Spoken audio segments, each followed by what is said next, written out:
ఇంకా ఎన్నో ఆధ్యాత్మిక సందేశాల కోసం ఫాదర్ పర్సీ డేవిడ్ గారి ప్రేమ జ్వాల అనే యూట్యూబ్ ఛానల్ని సబ్స్క్రైబ్ చేయండి, షేర్ చేయండి, బెల్ సింబల్ మాత్రం క్లిక్ చేయటం మర్చిపోకండి. Thank you.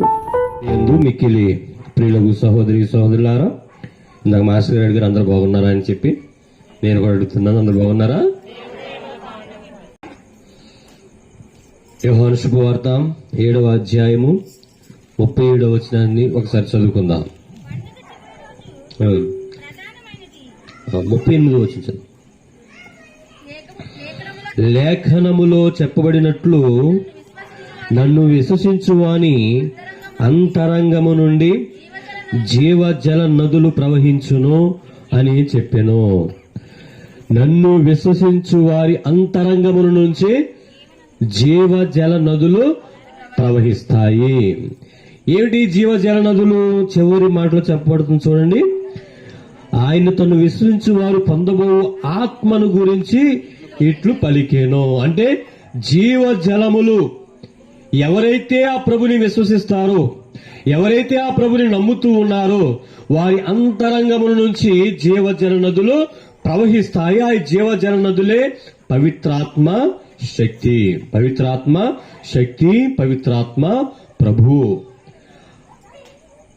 అయితే అంతరంగములు ఇదిగో ఈ రోజున యొక్క గృహాన్ని నిర్మించుకున్నారు ఈ కుటుంబ సభ్యులు.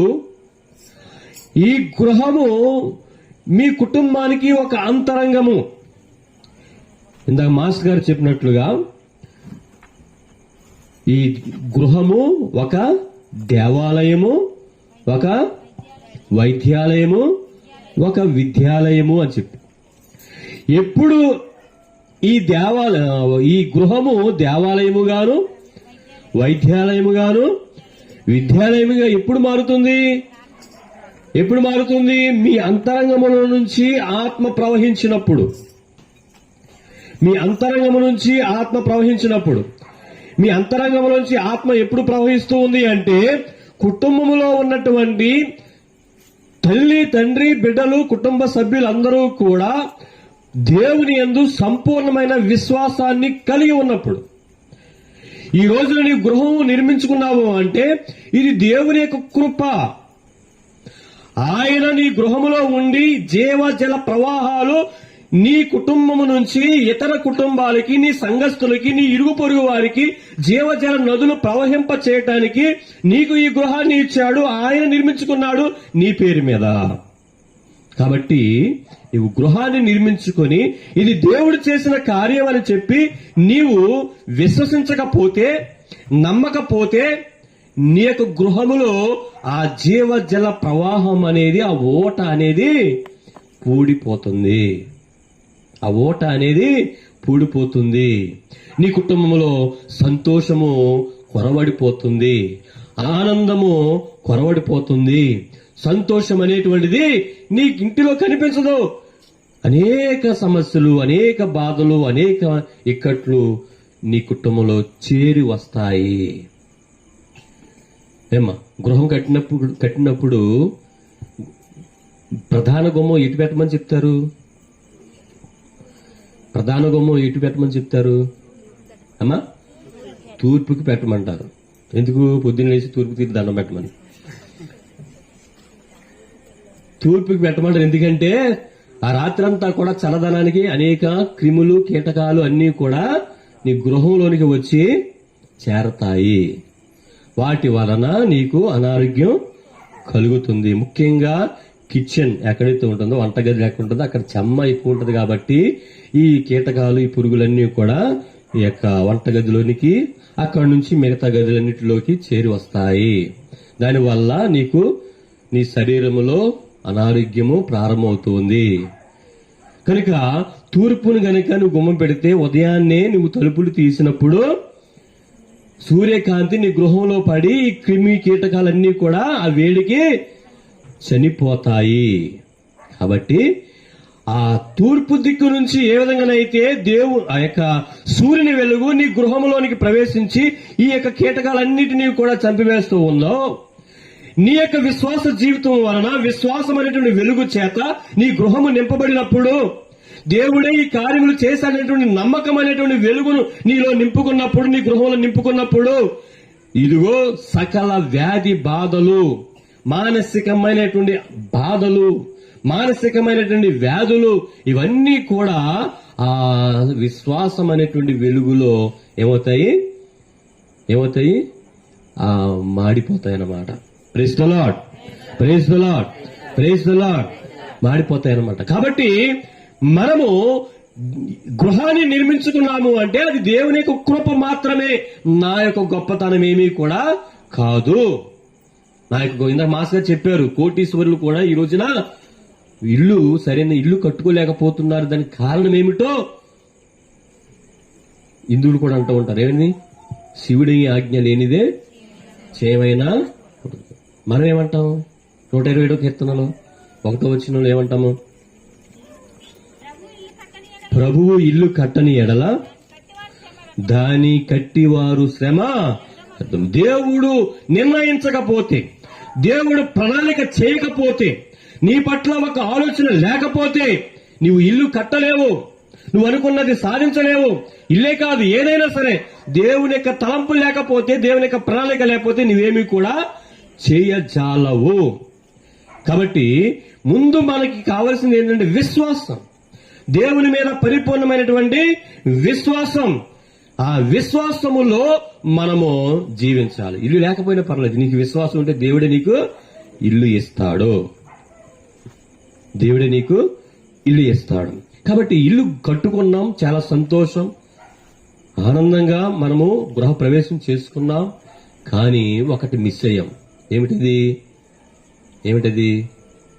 గృహాన్ని నిర్మించుకున్నప్పుడు ఇసుక, ఇంకేం వాడుతున్నాం? ఇసుక, సిమెంటు, ఇనుము, రాళ్ళు, ఇవన్నీ కూడా కడుతున్నాం. ఇవన్నీ ఎక్కడి నుంచి వస్తున్నాయి? ఇసుక ఎక్కడి నుంచి వస్తుంది? ఎక్కడో గోదావరిలోంచి వస్తుంది.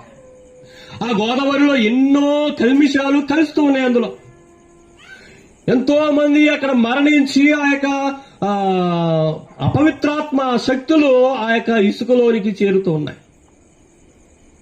ఆ ఇసుక తీసుకుని వచ్చి మనం గృహాన్ని నిర్మించుకుంటున్నాం. అలాగే రాళ్లు తయారు చేస్తున్నప్పుడు అనేకమైనటువంటి వ్యర్థమైనటువంటి విషయాలు కలుస్తూ ఉన్నాయి. నీళ్లు పోస్తూ ఉన్నారు. వాటిని అనేక మంది పనివారులు దానిని తొక్కుతూ ఉన్నారు. తర్వాత వాటిని రాయిగా చేస్తూ ఉన్నారు. అంటే ఎన్ని అపవిత్రమైనటువంటి పరిస్థితులు అందులో చేరుతూ ఉన్నాయి. అనేక మంది వ్యక్తులు పనిచేస్తూ ఉన్నారు. ఒక్కొక్కరు మనస్తత్వం, ఒక్కొక్కరి జీవితం ఒక్కొక్కలా ఉంటూ ఉంది. అసూయ, పగ, ద్వేష భావాలతో నిండి ఉన్నటువంటి అనేక మంది పనిచేస్తూ ఉన్నారు ఈ వస్తువులన్నీ కూడా తయారు చేయడానికి. అవన్నీ మనం తీసుకుని వచ్చి ఒక గృహాన్ని కడుతూ ఉన్నాం. అంటే మన గృహము అనేకమైనటువంటి వ్యర్థమైనటువంటి శక్తులతో నిండిపోయి ఉంది. అనేకమైనటువంటి అపవిత్రాత్మమైనటువంటి శక్తులతో నిండిపోయి ఉంది. కనుక మనం ఏమి చేయాలి? ఆ గృహాన్ని ముందుగా దేవునికి సమర్పణ చేయాలి. పాలు పొంగి అంటడం కాదు, దేవునికి సమర్పణ చేయాలి గృహాన్ని. దేవునికి మన యొక్క గృహం అంతటినీ కూడా, నీ యొక్క జీవితం అంతటినీ కూడా, నీ హృదయం అంతటినీ కూడా దేవునికి సమర్పించాలి. నీవు మాత్రమే కాదు, నీ భార్య మాత్రమే కాదు, నీ బిడ్డలే కాదు, నీ కుటుంబ సభ్యులందరూ కూడా దేవునికి పరిపూర్ణంగా సమర్పించుకోవాలి. నీ గృహంతో పాటు నిన్ను, నీ కుటుంబాన్ని దేవునికి సమర్పించుకోవాలి.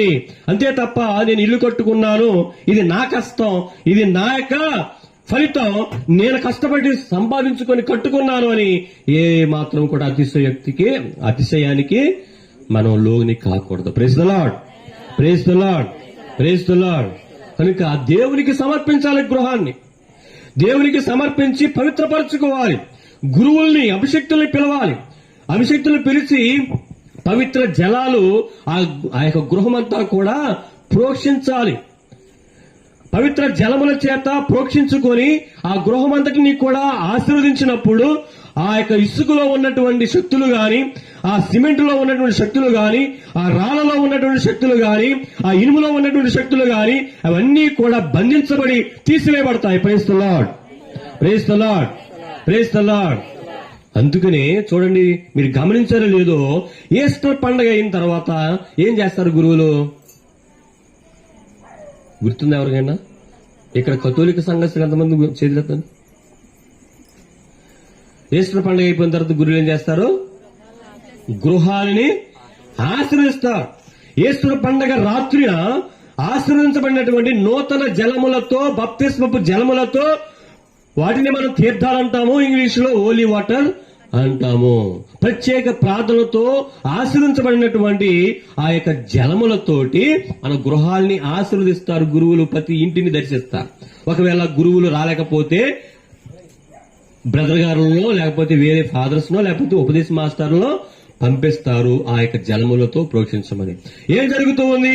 ఆ సంవత్సర కాలం అంతా కూడా మీ గృహంలోనికి ప్రవేశించినటువంటి, మీ గృహంలోనికి చేరి ఉన్నటువంటి సమస్త దుష్ట శక్తులన్నీ కూడా ఆ జలములు ప్రోక్షించినప్పుడు ఏమవుతాయి? బంధించబడతాయి. అందుకనే ప్రతి సంవత్సరం కూడా గురువులు ఈ పవిత్ర జలములతో ఆశీర్వదిస్తారు మన ఇంటిని. అలాగే నూతనంగా కట్టుకున్నటువంటి మన గృహాన్ని కూడా అదే విధంగా మొట్టమొదటిగా గురువుల చేత ఆశీర్వదించి ఆ యొక్క పవిత్ర జలములతో ప్రోక్షించుకొని ఆ యొక్క వస్తువులలో ఉన్నటువంటి సమస్త దుష్ట శక్తులను కూడా తీసివేయించుకోవాలి. అది గృహ ప్రవేశం. Praise the Lord, praise the Lord. పాలు పొంగించుకుంటే సరిపోదు, తోరణాలు కడితే సరిపోదు. ఏం చేయాలి? ఆశీర్వదించుకోవాలి. జలములతో, పవిత్ర జలములతో ప్రోక్షించుకోవాలి. అప్పుడు మన గృహము సంపూర్ణంగా దేవుని యొక్క గృహముగా మారుతుంది. దేవాలయంగా మారుతుంది, విద్యాలయంగా మారుతూ ఉంది, వైద్యాలయంగా మారుతూ ఉంది. అనేక మంది మరి బంధువులు, స్నేహితులు మన ఇంటికి వచ్చినప్పుడు దేవుని యొక్క ఆశీర్వాదాలు పొందుకుని వెళతారు.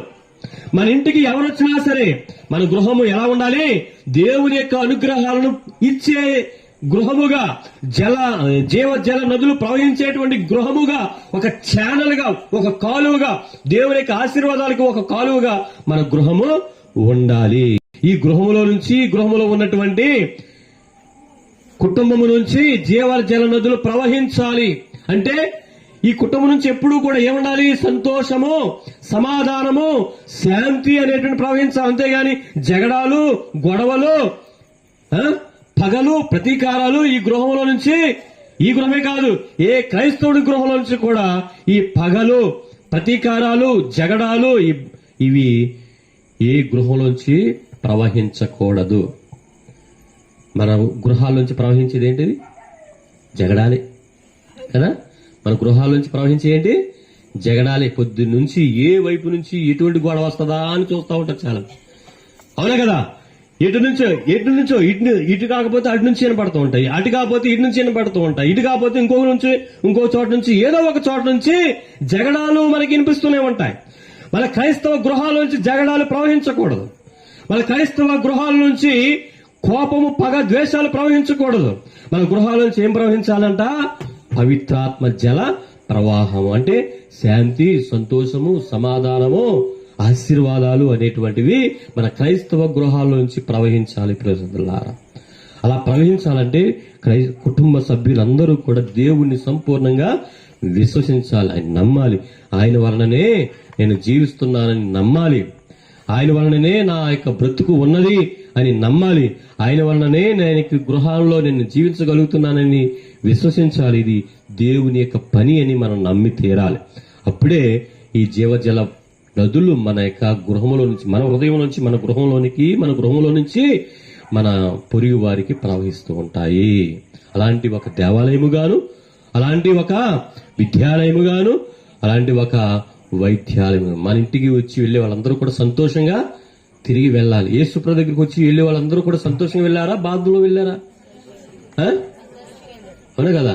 యేసుప్రభు దగ్గరికి వచ్చి వెళ్లే వాళ్ళు ఎవరు కూడా బాధతో వెళ్ళలేదు, నిరాశతో వెళ్ళలేదు, ఏడుస్తూ వెళ్ళలేదు, నవ్వుకుంటూ గంతులు వేసుకుంటూ వెళ్ళారు యేసుప్రభు దగ్గరికి వచ్చిన ప్రతి ఒక్కరు కూడా. కానీ ఒక్కడు మాత్రం బాధతో వెళ్ళాడు. ఎవరు? ధనికుడైన యువకుడు, ధనికుడైన నిరాశతో ఇంటికి వెళ్ళిపోయాడు. ఎందుకని? ప్రభువు చెప్పిన మాటలు ఆయనకి ఇష్టపడలేదు. ఏం చెప్పాడు ఆయన? నీ ఆస్తంతా అమ్మేసి పేదవాళ్ళకి పంచిపెట్టి నన్ను వెంబడించు అన్నాడు. అది ఆయనకి ఇష్టం. ఆయన వెంబడించడానికి ఇష్టం లేదు. ఆయన ధనాన్ని విడిచిపెట్టడానికి ఇష్టం లేదు. చెడును విడిచిపెట్టడానికి ఆయనకి ఇష్టం లేదు. మంచిని అనుసరించడానికి ఆయనకి ఇష్టము లేదు. అందుకని నిరాశతో ఇంటికి వెళ్ళిపోయాడు. కానీ యేసు ప్రభు దగ్గరికి వచ్చిన వాళ్ళు ఎవరు కూడా, ఈ యువకుడైన ధనవంతుడైన యువకుడు తప్ప మిగతా వాళ్ళందరూ కూడా సంతోషంగా ఇంటికి తిరిగి వెళ్ళారు. అలాగే ఈ ఇంటికి, మన ఇంటికి ఎవరైతే వస్తారో, స్నేహితులు కావచ్చు, బంధువులు కావచ్చు, తోబుట్టువులు కావచ్చు, ఎవరొచ్చినా సరే తిరిగి సంతోషంగా వెళ్ళగలిగేటువంటి కుటుంబముగా, గృహముగా ఉండాలి. కనుక ఈ గృహాన్ని, ఈ కుటుంబము ఒక పరలోకముగా ఒక జీవజల ప్రవాహముగా, ఓటగా చేసుకునేటువంటి గొప్ప విశ్వాసాన్ని ఈ కుటుంబానికి దేవుని ఇవ్వమని చెప్పి ప్రార్థిస్తూ, మరి సంపూర్ణమైనటువంటి ఆనందములో మనము కూడా ఆనందాన్ని అనుభవిస్తూ ఆ కుటుంబం కోసం మనము ప్రార్థన చేద్దాం. పిత, పుత్ర, పవిత్ర ఆత్మ నామమున ఆమేన్.